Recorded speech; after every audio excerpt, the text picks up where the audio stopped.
தற்போதைய முக்கிய செய்தி, வங்கக்கடலில் குறைந்த காற்றழுத்த தாழ்வு பகுதி உருவானதாக வானிலை ஆய்வு மையம் தகவல் வெளியிட்டுள்ளது.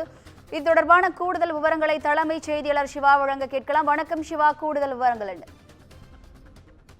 வினிதா, தெற்கு வங்கக்கடலினுடைய மத்திய பகுதியில காற்றழுத்த தாழ்வு பகுதி தற்போது உருவாகி இருக்கிறது என வானிலை ஆய்வு மையம் தெரிவித்திருக்கிறது. சரியாக இன்று காலை 8:30 மணி அளவில் தான் இந்த காற்றழுத்த தாழ்வு பகுதி உருவாகி இருக்கிறது என்று வானிலை ஆய்வு மையம் கணித்திருக்கிறது. அடுத்த 24 மணி நேரத்துல இது ஆழ்ந்த காற்றழுத்த தாழ்வு பகுதியாக வலுப்பெறும் என்றும் வானிலை ஆய்வு மையம் தெரிவித்திருக்கிறது.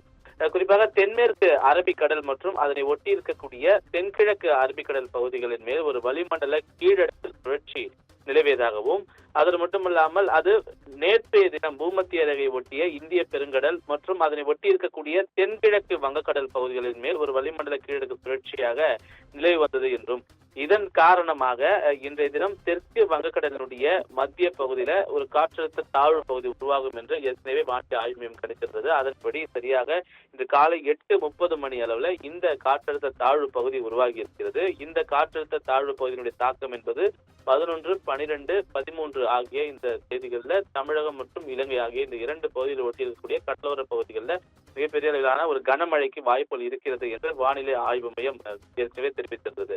இந்த காற்றழுத்த தாழ்வு பகுதி மேலும் வலுப்பெறும் போது மேற்கு வடமேற்கு திசையில நகர்ந்து தொடர்ந்து இது தென்மேற்கு வங்கக்கடல் பகுதி, அதே போன்று இலங்கை தமிழகம் கடற்கரையை நோக்கி நகரக்கூடும் என்றும், அதனுடைய தாக்கம் அடுத்தடுத்த நாட்களில் தான் எப்படி இருக்கும் அப்படிங்கிறத கணிக்க முடியும் என்றும் வானிலை ஆய்வு மையம் தெரிவித்தது. தற்போதைய நிலவரப்படி 11, 12, 13 ஆகிய இந்த தேதிகளில் தமிழக கடலோர பகுதிகள் மற்றும் இலங்கை கடலோர பகுதிகளுக்கு இடையில் இது கனமழையை ஏற்படுத்தக்கூடும் என்று வானிலை ஆய்வு மையம் கணித்திருக்கக்கூடிய நிலையில இந்த காற்றழுத்த தாழ்வு பகுதி தற்போது உருவாகி அடுத்த 24 மணி நேரத்தில் ஆழ்ந்த காற்றழுத்த தாழ்வு பகுதியாக வலுப்பெறும் என்றும் வானிலை ஆய்வு மையம் தற்போது தெரிவித்திருக்கின்றது. வினிதா, கூடுதல் விவரங்களுக்கு நன்றி சிவா.